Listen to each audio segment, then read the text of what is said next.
కేంద్ర ప్రభుత్వం పిఎంయువై పథకం కింద 9,65,361 మంది లబ్ధిదారులకి మొదట ఉచిత ఎల్పిజి సిలిండర్తో పాటు ఉచిత ఎల్పిజి కనెక్షన్ కూడా మన రాష్ట్రంలో ఇవ్వడం అవుతుంది. అధ్యక్ష, ఎన్డీఏ కూటమిలో భాగంగా మేము ఇచ్చిన మేనిఫెస్టోలో ఖచ్చితంగా మహిళలకి ఉచిత గ్యాస్ సిలిండర్ల గురించి ప్రస్తావించాం. దానికి మన ప్రభుత్వం కట్టుబడి ఉంది.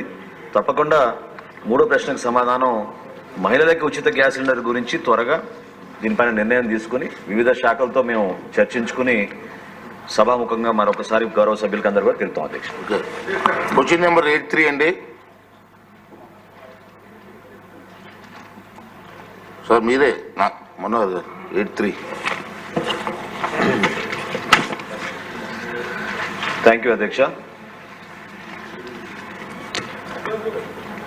నిన్న గౌరవ ముఖ్యమంత్రి గారు గవర్నర్ గారి ప్రసంగంలో రాష్ట్రంలో ఉన్న ఆర్థిక పరిస్థితి గురించి, వెంటిలేటర్ పైన ఉన్న మన రాష్ట్ర ఆర్థిక పరిస్థితిని కేంద్ర ప్రభుత్వం నిన్న బడ్జెట్లో కొంచెం ఆక్సిజన్ ఇచ్చిన అభిప్రాయాన్ని వ్యక్తపరిచారు.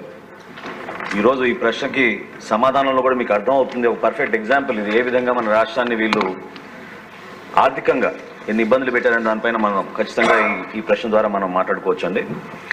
రైతులకి చెల్లింపుల విషయంలో బకాయిలు ఇంకా ఉన్నాయండి. మొదటి ప్రశ్నకు సమాధానం అవునండి. రెండోది, రబీ పంటలో 2023-24 కాలానికి గౌరవ సభ్యులు అడిగినట్టుగా నేను జిల్లాల వారీగా వివరాలు ఇస్తానండి. పశ్చిమ గోదావరి జిల్లా మేము ధాన్యం సేకరించింది 6,41,129 మెట్రిక్ టన్నులు. దానికి చెల్లించవలసిన నిధులు ఇంకా 424 కోట్ల రూపాయల 55 లక్షలు. అదేవిధంగా తూర్పుగోదావరి జిల్లాలో 2,28,423 మెట్రిక్ టన్నులు సేకరిస్తే ఈ రోజు వరకు కూడా ఇంకా మేము చెల్లించాల్సింది 27 కోట్ల 66 లక్షలు. ఏలూరు జిల్లాలో 2,01,369 మెట్రిక్ టన్నులు ధాన్యం సేకరిస్తే చెల్లించాల్సింది 47 కోట్ల 53 లక్షలు.